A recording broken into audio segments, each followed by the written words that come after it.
Good evening. Welcome to South Asia Newsline. I'm Arjun Chaudhary. Here are the top stories we're tracking for you on Friday, the 12th of June. Pakistan expels aid organization Save the Children from the country. Landslide triggered by heavy rains killed dozens in Nepal.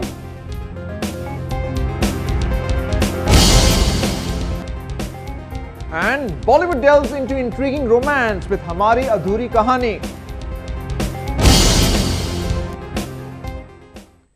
And now for all the details.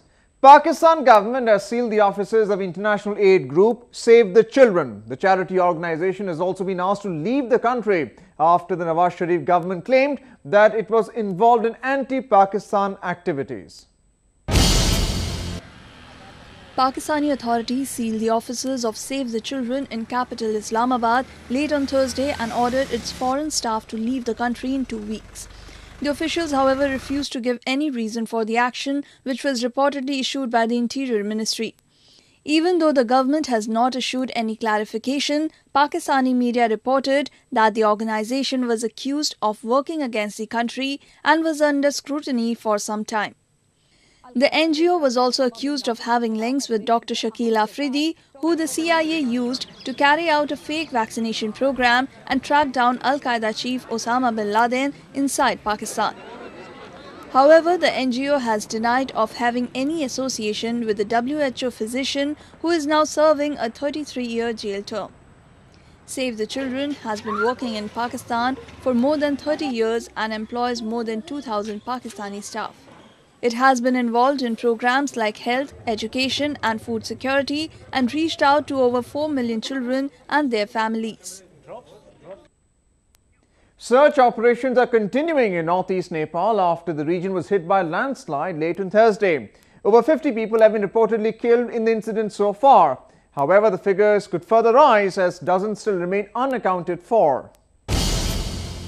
Just as Nepal was recovering from the massive earthquake which turned it into a heap of rubble, the Himalayan nation has yet again been hit by another calamity. Dozens of people died when landslide triggered by heavy rainfall overnight on Thursday struck remote areas of Teplijung district, around 310 miles east of capital Kathmandu. More than 24 villages are believed to have been washed away by the landslide. Rescuers are finding it hard to reach the remote villages due to intense fog. Many rivers in the region are also reportedly overflowing due to the continuing rains. Landslides are common in the mountainous regions of Nepal during rainy season from June to September. But this year, many international organizations had warned that such landslides could turn disastrous as the country is yet to recover from the deadly earthquakes. Nepal was hit by one of the biggest earthquakes in recent times in April. The 7.8 magnitude quake and its aftershocks had claimed over 8,700 people and flattened almost every kind of infrastructure in the country. The European Union has urged Pakistan to immediately reinstate the moratorium on capital punishments. Pakistan has so far carried out the execution of over 150 convicts ever since an 8-year moratorium was lifted in December. The European Union has expressed concern over the growing number of capital punishments being awarded in Pakistan and called upon on the Nawaz Sharif government to reinstate moratorium on death penalty. The EU is opposed to capital punishment in all cases and has consistently called for its universal abolition. He called on Pakistan to reinstate the moratorium and to respect fully all of its international obligations, EU spokesperson said in a statement. The EU statement comes after a murder accused convicted as juvenile was executed on Monday. The EU also urged Pakistan to follow international conventions on juvenile convicts. The Amnesty International in a recent report called it absolutely shameful that Pakistan has responded to terrorist attacks with the rapid executions of convicts. Pakistan has an estimated 8,000 death row convicts languishing in various jails. A number of them have already spent over a decade behind the bars and have exhausted all means of appeal. Indian Prime Minister Narendra Modi had announced his ambitious plan to provide bank accounts to all citizens. But with a huge rural population, it remains an aim which is yet to be achieved. Now the government is planning to provide a set of new banking licenses to ensure its reach to even remote areas. A report. India is moving on plans to liberalize and clean up the banking sector. The Reserve Bank says it will issue a set of licenses by the end of August. One for a small finance bank which will undertake basic banking activities, accept deposits and lend to small and micro business units, and one for what's called a payment bank, which will be allowed to do payment and remittances but not lend cash. The aim? Financial inclusion. The idea is to bring more and more people under the formal banking umbrella. And to do that, the government and RBI definitely realizes that capital is needed. Today, only half of the Indian households have access to formal banking services, and bringing finance to the masses could be a boon for the economy, if it's done correctly. It's going to be a watertight kind of an issuance. There's going to be a great rules and regulations to be followed. Any entity which does not qualify, even for a single reason, however big or small it is, will definitely be denied. The effort by RBI is definitely going to be more on the allocation in terms of geographies. That means bringing banks into the more rural parts of the country. And it's an undertaking that requires a strong balance sheet. I think, there are challenges on the profitability front. I don't think anybody is expecting to turn profitable before 5 years. I think that's a long haul. People have to be extremely efficient in running the operations to ensure they achieve break-even quickly. Technology will play a big role, because when you are servicing a lot of customers, unless you have the right technology, you will suffer. But Indian firms seem determined to break into this market. So far, 113 companies have applied for the license, but only 2 are up for grab in the near future. Nidhi Rai, South Asia Newsline, Mumbai. At least 6 people have been killed and a dozen others are missing after a passenger boat capsized in Bangladesh on Thursday. The incident happened in the Meghna River in Monpura, some 105 miles south of capital Dhaka. According to reports, at least 4 of the victims were children. The trawler went down in the river after it was hit by a storm. Boat accidents are common in Bangladesh, which has a vast network of rivers, and waterways are the most common means of transport. Most of these accidents are the result of overcrowding and poor maintenance of the boats. For many years, they lived in a state of fear, but now the youth of Afghanistan have taken it upon themselves to bring some cheer back into their lives. Take a look. In a country ravaged with war and conflicts, there is still a place in Afghanistan which gives hope of optimism. Zooming in on the city of Mazar-e-Sharif in northern Afghanistan, one gets to see people smiling and leading a happy-go-lucky life. Mazar-e-Sharif has gained reputation as the karaoke capital of Afghanistan, with over a dozen clubs springing up in recent years. On any given night, one can see young Afghans crooning songs and power ballads.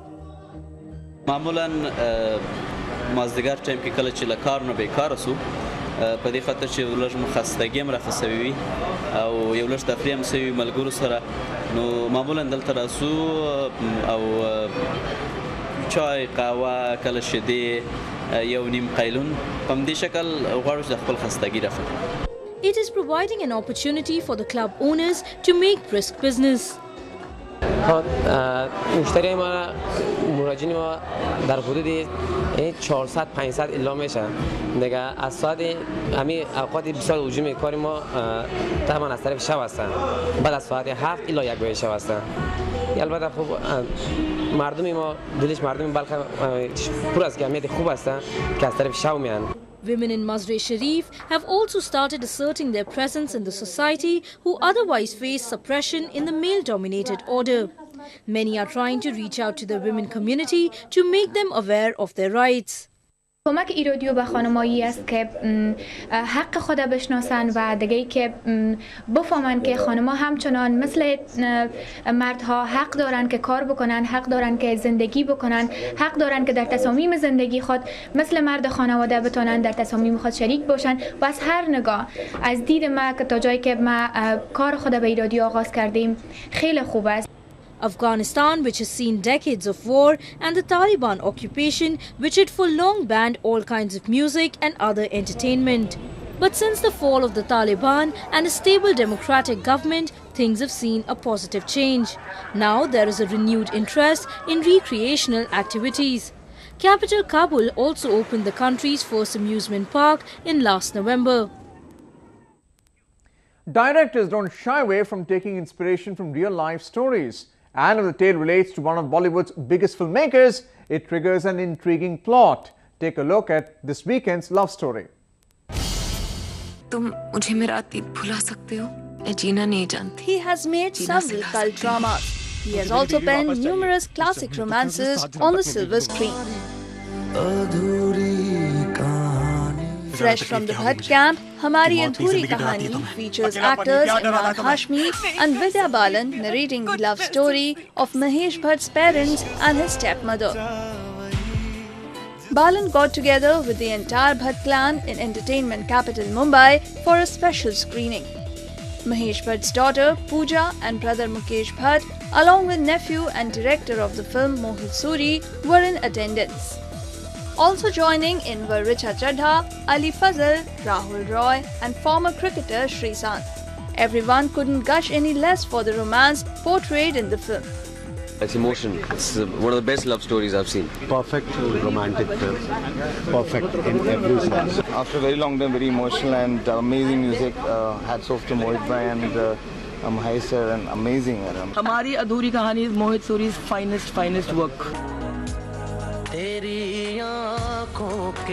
Hashmi, who has previously worked with Balan in The Dirty Picture, and Ghanchakkar plays a rich bachelor who falls head over heels in love with a married woman whom he calls his destiny. The film also stars Rajkumar Rao. At another promotional, Balan was all ecstatic about working with the Bhatt camp for the first time. Mohit has, through all his films, that ability to touch you, to stir you, to move you, and that's what this film, this love story requires. So, and of course I'm pairing up with the Imran Hashmi again. Hashmi said the film was more than just a quintessential love story, which challenged the established notions. Everyone who's been in love, I'm sure you can enjoy that and fall in love again, because you know the chemistry is something you don't have to work on. I think that comes across, and hopefully you see that in this also. Hamari Adhuri Kahani deals with unrequited love. It is the story about Vasudha, whose fateful meeting with hotel magnate Arav gives her chance to escape a dreadful past. The two open their hearts to each other, losing all inhibitions. But just when they begin to see a possible future together, Vasudha's past comes back to haunt her in the form of her husband Hari, who returns to stake his claim. Well, that's the way it was in South Asia this evening. Before we conclude the top stories once again. Pakistan expels aid organization Save the Children from the country. Landslide triggered by heavy rains killed dozens in Nepal. And Bollywood delves into intriguing romance with Hamari Adhuri Kahani.